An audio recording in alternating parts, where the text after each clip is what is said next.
Welcome to the Health Wealth Podcast and Radio Show with Forbes author and contributor Dr. Josh Luke, America's Healthcare Affordability Authority. Visit drjoshluke.com for information on speaking appearances and other resources. Dr. Josh Luke here with the Health Wealth Podcast and Radio Show. Welcome to the Health Wealth Nation. Thanks for tuning back into the show. It's my honor and privilege today to have a special guest on a topic that you know is near and dear to my heart, and that is DNA testing or genome sequencing. If you've read Health Wealth, Is Healthcare Bankrupting Your Business? 9 Steps to Financial Recovery, you know, or if you've heard me speak, you know that DNA testing and genome sequencing is one of the things I recommend as really a turnkey, real simple way to focus on personalized and preventative medicine. It's step 6 of the 9 steps in Health Wealth, Is Healthcare Bankrupting Your Business? It's called Reward Long-Term Employees with Full Genome Sequencing and DNA Testing. It's step 6 right here, and it's my honor today to have on the show with you Dr. Bill Massey, Medical Director and Chief Science Officer from Kadira, MD. So Dr. Massey, welcome to the show. Thank you for having me, Josh. Appreciate it. Yes, let's start by telling us a little bit about your background. I know that you've instructed, you've been to school at a few different places, so just give us a little history of your evolution as a scientist in this regard. Yes, I'm started by getting my PhD in neuropharmacology. I study how drugs affect the brain and treat neurological and psychiatric diseases. I have done faculty positions at the University of Chicago Medical School. I was an endowed professor at Vanderbilt Medical School, and I'm currently a visiting scholar at the Feinberg School of Medicine at Northwestern University, as well as Kadira, MD. Excellent. Yeah, and so I want to get more into that in a minute here, but I'll tell you what, I'm going to Nashville in a couple of weeks. It's one of my favorite cities in the country, so Vanderbilt, what a neat place that is. So Dr. Massey and I actually met last year as I was preparing to write Health Wealth, and I was just so fascinated with this whole concept of DNA. And so what I wanted to do is talk a little bit about DNA testing, full genome sequencing. Many of you know that Medicare actually approved some reimbursement for DNA testing for its patients a few years ago, and then it put the brakes on because it saw some abuse. But rather than get into the financial piece of reimbursement, what I want to show the Health Wealth Nation, which are largely fit into two bodies, which is just consumers who want to learn how to save money on healthcare, or employers who are just fed up with paying so much. So let's start with talking about the process of getting your DNA test or a genome sequence, whether it's a full or partial. How simple is that process? Is it really just a cotton swab and send it to the lab? Pretty much. It looks like a long wooden-handled cotton swab, and what you would do is you would rub it on the inside of your cheek, and what you're doing is you're actually scraping off the epithelial cells off your cheek lining, and that actually is then extracted. DNA is extracted from those cells, so you actually get somatic DNA from just a simple swabbing of the inside of your mouth. It takes maybe 45 seconds to do. Well, and that's what we found. I think you guys have heard this story before, but back in 2014, when Medicare approved it, I worked with the nursing home to do a pilot. I worked with the doctors. I got all their buy-in to say, wow, this is fascinating, because pharmacogenetics, which we're going to talk about in a minute, which is just medication-based, your genetic makeup and how medications react to you, how they treat your symptoms. That was our goal. And so I think we had 15 patients participate and agree to get their cheek swabbed. It took just literally a matter of seconds, send it to the lab. And I remember, Dr. Massey, and I've shared this with you the first day we met, the doctors who were all on board and supportive of it, when I met with them as a group, the 3 or 4 of them after the fact, and they looked at the results, they were dumbfounded and they were scared. They were scared because they said, hey, Josh, this is amazing. This is all great data. This is going to help the patient. But the minute they go to the hospital doesn't have access to this data. Remember, this is 2014. They're going to discharge all the medication. They're going to prescribe different medications that we know now don't make sense. And if the patient has an adverse reaction or dies, we're all going to get sued and they're going to win. And I remember saying, yeah, that's a good argument. We're not ready for this technology yet. Now, granted, that was 4 years ago. So tell me now, and really their point was the interconnectivity, the electronic medical record wasn't ready. So tell me about that and about how far we've come in 4 years, where the system as a whole is ready for pharmacogenetics? Well, one of the things that we've been able to do is to leverage, the revolution in information technology. And pretty much everyone now has a smartphone or some kind of phone in which they can download an app. So here at Kadir MD, we created a telemedicine app, which one can download for free from the App Store at Apple, or if you're a Galaxy Samsung person, you can get it from them. And what that allows you to do is you always have your genetic test results with you. So, and I encourage people when they get this done to go and share this with everyone that touches their healthcare. Every single provider that they interact with should know this information. You're right, we don't have an electronic medical record that's nationalized like they would in some countries in Europe. But, that siloing of our healthcare information system will eventually correct itself, because we can't afford to be that fragmented going forward with the way rising healthcare costs are in this country. What a great answer. And we're in studio here today. Dr. Bill Massey is connecting with us, talking about DNA testing and genome sequencing. And Dr. Massey is actually the first person that said to me in 2017, he said, Josh, own your DNA test just like you would your medical record. Take a picture of it. Keep it with you. Keep it on your phone. Show it to people. Go to the doctor and demand that doctor respond to that, because of the question I just asked a minute ago, because the electronic medical record and the connectivity between providers isn't there quite yet. For some it's getting there, but not for everybody. And what you heard Dr. Massey just said is, guys, this goes well beyond your doctor, because look, most of us don't have a primary care physician anymore. That's kind of a thing of the past in America, right? The model doesn't really assure us a primary care physician. We go to the hospital, there's one doctor. If you go to a nursing home, there's another. If you go to your doctor's office, there's one, then there's a specialist. So the only person that can make this happen is you saying, hey doc, here's my full genome sequence, here's my partial genome sequence, or my DNA test, here's my pharmacogenetic makeup. I need you to read it and understand it, and only prescribe me medications that you think are effective for me. And that doctor actually, almost across the board, is going to be compromised, because he or she is subject to the formulary, is what they call it, which is, here's the meds you can prescribe and here's the ones you can't within your insurance. But unless you demand it, they're not going to make an exception. So what I love about what Dr. Massey just said is, hey, at Kadira MD, we actually have an app for that. So you don't have to just save it in your photos, which is, for those of us who are Gen X or boomers, our kids taught us to take a picture of everything instead of having to write it down, right? But now Kadira MD has an app for that. So guys, you have to own your DNA test, keep it on your phone, and demand it when you go to the doctor or the hospital. Say, don't prescribe that to me. It says right here, and you can't deny it, doc, that medication is not effective on me. So what experience do you have with that, Dr. Massey? And tell us a little bit more about owning that DNA result, that printout.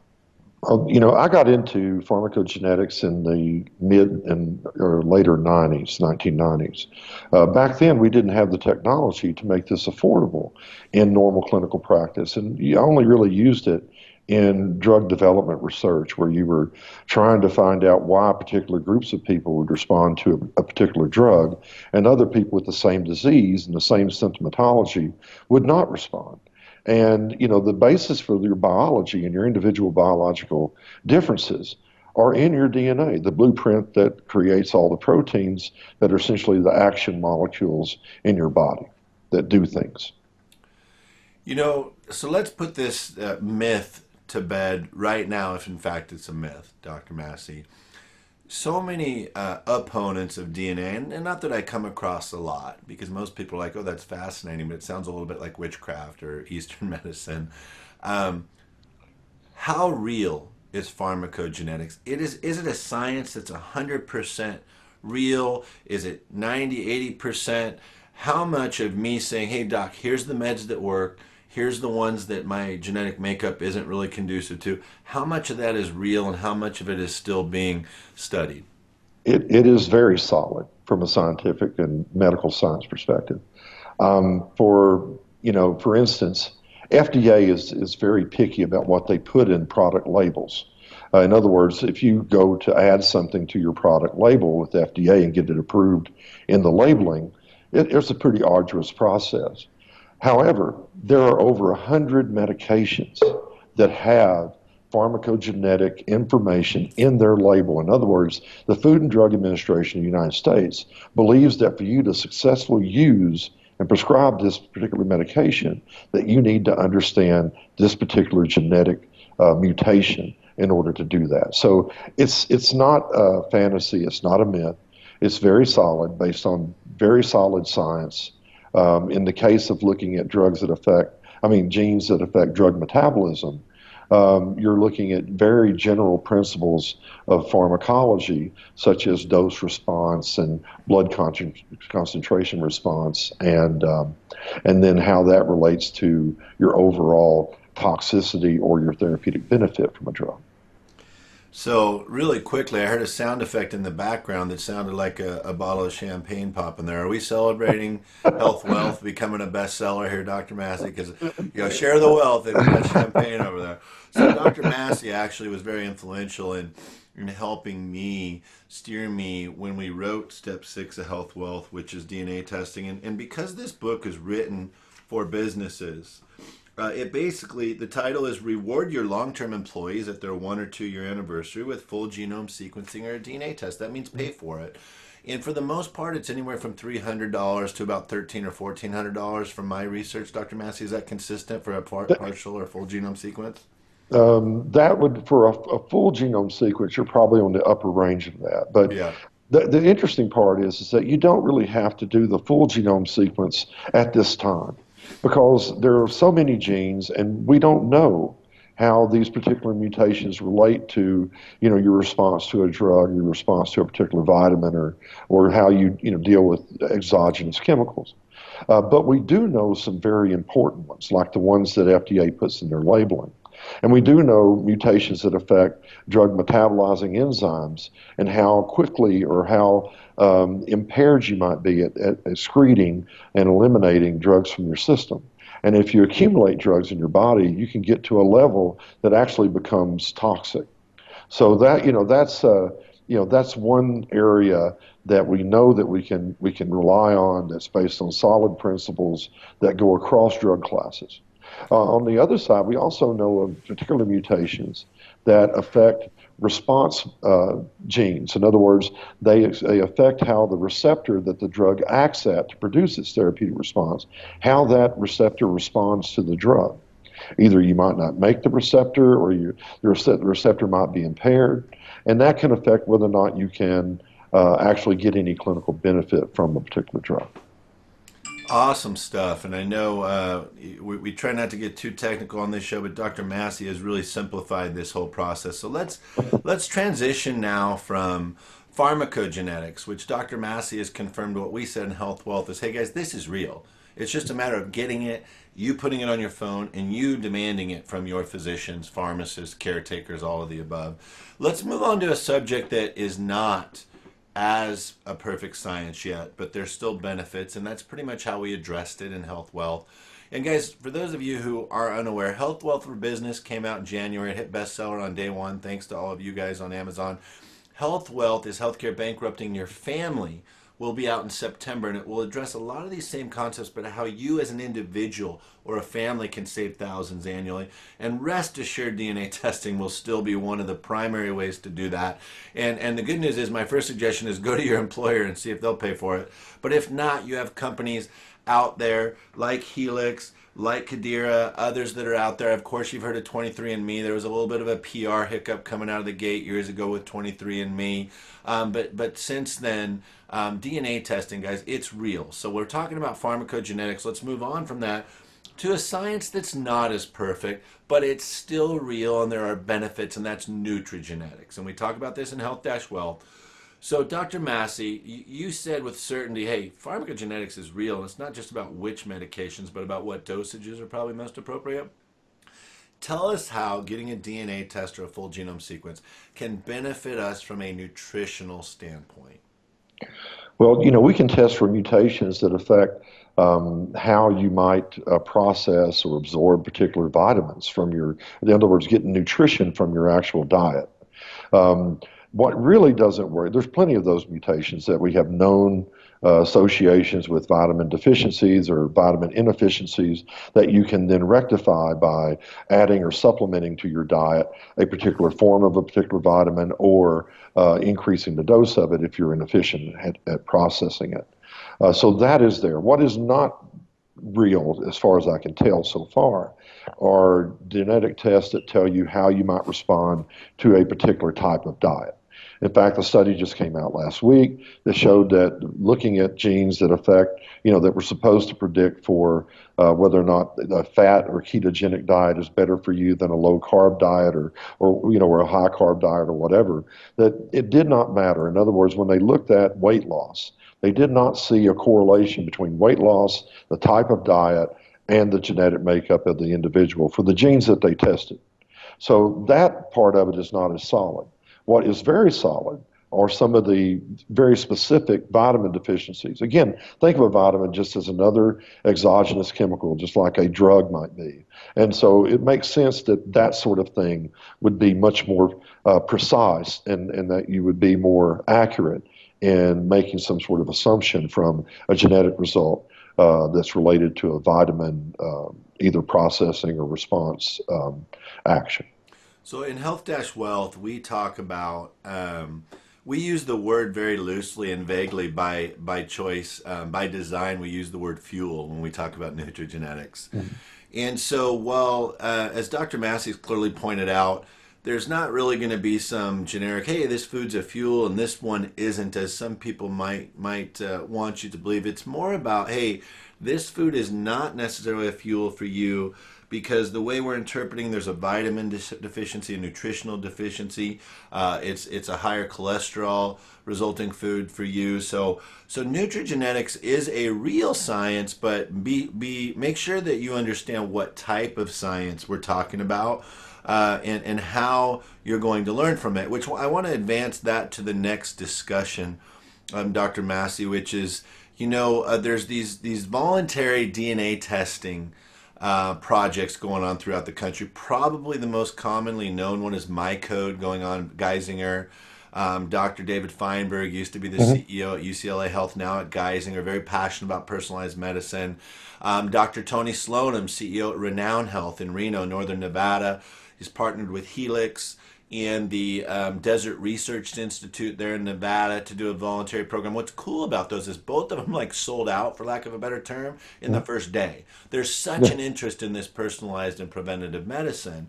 But in speaking with both of those doctors turned CEOs, what both of them were most fascinated by was what they didn't expect, and not necessarily the pharmacogenetics and the nutrigenetics. But I remember the MyCode one in particular, Dr. Slonim saying, gosh, we have identified almost 100 people that are genetically prone to this disease, whether it's cancer or something else.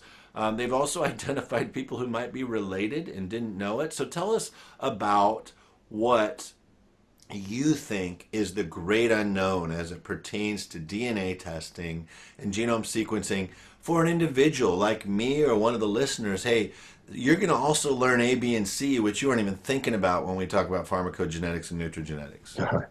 Well, there are a lot of things that we don't know, but that's true about anything.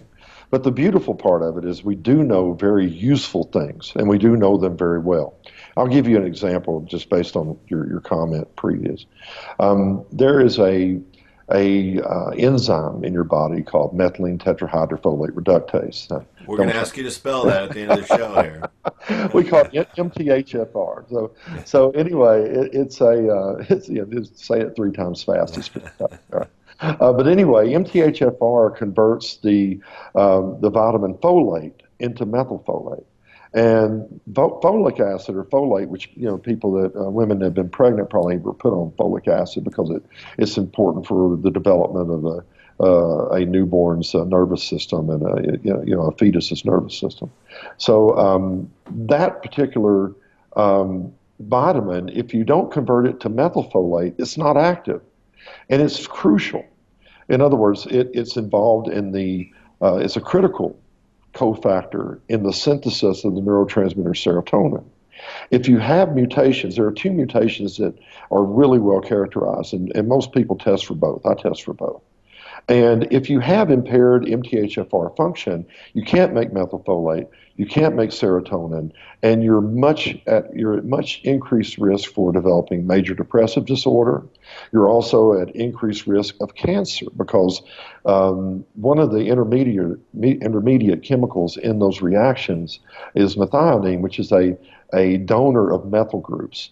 Methyl groups act by slowing DNA replication. So if you go to the National Cancer Institute website, you'll see that a deficiency or a genetic issue with MTHFR function puts you at much increased risk of developing cancer because cancer is a disease where DNA replication is out of control. And methylation of DNA is one of the ways that we control that. So if you have an impaired ability to control DNA replication, it increases your risk of cancer. If you develop a mutation and then you replicate it over and over, that increases your chances of breast, colon, lung, a variety of different cancers, prostate cancer, for instance. So that was pretty heavy lifting. So Dr. Massey, so if a company or an individual called Cadira MD, and that's Cadira MD, the company he works for, and said, hey, we want to provide this service, this DNA testing, genome sequencing for our employees, or an individual called and did that, give me a 60-second answer on what the three things they can. The company says, hey, we don't want to make this complicated for our employees. We want to give them three really simple benefits that they will get if they voluntarily agree to do this. And of course, it will remain private with them. But what are the three things they can expect to potentially benefit from that they'll learn from their genome sequence? Well, so there are several reasons why you would want to do this. I'm currently doing some work with self-insured employers who have a very strong interest in using their healthcare dollars wisely and in getting the most from it. Most people don't know this, but the biggest cost to an employer are not the direct cost of medical care, not the drugs and the doctor's visits, but lost productivity, decreased quality of work, and absenteeism. Those have, I did a study back in the early 2000s. By the way, quick interruption, absenteeism is step 2 of the 9 steps in health wealth. And so you're hearing now that DNA testing is another way to reduce absenteeism, right. So continue. So there was, studies have shown that about 25% of employees report a loss in productivity before a illness-induced absence at work, and 25% also report lost productivity once they get back from a illness-induced absence. So that's one thing. I've also been the national coordinating investigator for some pretty large genetic studies. And in almost every case, people save money.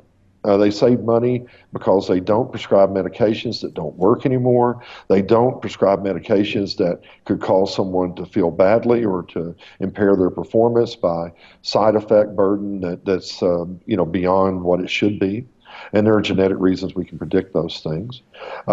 Most cases, like in depression, studies have shown that pharmacogenetically guided antidepressant medication saves about $5,000 a year per patient every year for the rest of that patient's life or that employee's life if you're an employer. These are big numbers. I just did a study of 212 patients in a homebound population that had physicians that went to see them.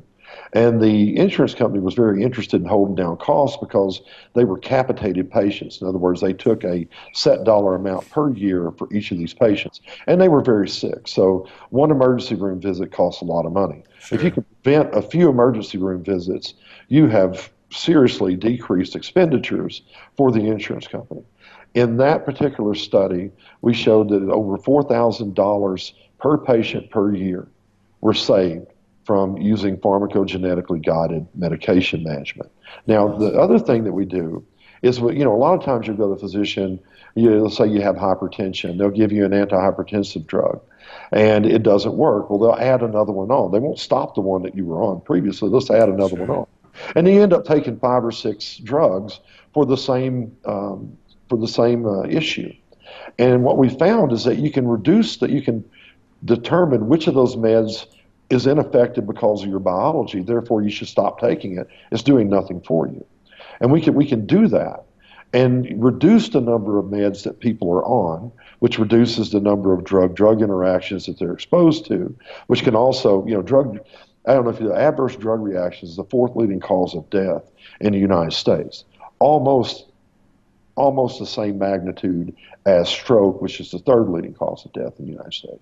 So these are very serious public health issues. And if you're an employer that has a pretty large group of employees, or if you bound together with other employers to form these SIGs or self-insured groups, this is a big driver of overall utilization and cost. And not only do you get cheaper health care, but you get better outcomes. And I don't know of any other technology that reduces costs and improves outcomes to the extent that pharmacogenetics does. That's a bold statement, and I would agree with it. And those who read Health Wealth, you know that I'm a big proponent of that. So what I've heard, and let me summarize if I can, the three key benefits to the consumer who's kind of new to DNA testing, genome sequencing, is number one, pharmacogenetics. You are going to absolutely know what meds and what dosages are most appropriate for your genetic makeup. Number two, early awareness of potential diseases that you're genetically prone to, whether it's cancer or other diagnoses. Number three, nutrigenetics, knowing how your body is going to break down different foods from a nutritional standpoint, to know how conducive you are to acceptance of vitamins, cholesterol buildup, things like that.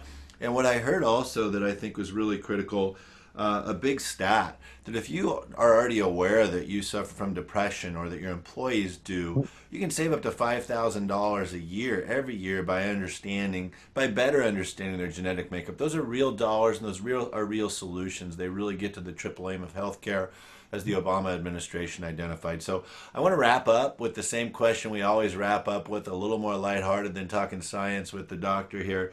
Dr. Massey, what is your favorite sports team to cheer for, whether college or pro? I've been a lifelong New Orleans Saints fan. So I'm a Saints fan even when they could not win a game. So all the way back. They came up one play short, right? They sure did. Wow. Heartbreaker. Minnesota, they deserved it. That was a great play. I agree. So if you want to learn more about Kadira MD or DNA testing, Dr. Massey, you're on LinkedIn, correct? That's correct. Yes, sir. Okay, and is it William Massey or is it Bill on LinkedIn? Bill W. Massey. Bill W. Massey, Massey. Look him up on LinkedIn. If you have trouble finding him, just shoot me a note on LinkedIn. I'll connect you. Thank you so much for joining the show, Dr. Massey. I look forward to talking to you again. Thank you, Josh. I appreciate it. All right. Have a good one. We'll talk to you next time. For the Health Wealth Nation, thanks for tuning in, and we'll talk to you on the next show. Dr. Josh Luke with the Health Wealth Podcast and Radio Show. Thanks for tuning in to this episode of the Health Wealth Podcast and Radio Show with Forbes author and contributor Dr. Josh Luke, America's Healthcare Affordability Authority. Visit drjoshluke.com for information on speaking appearances and other resources.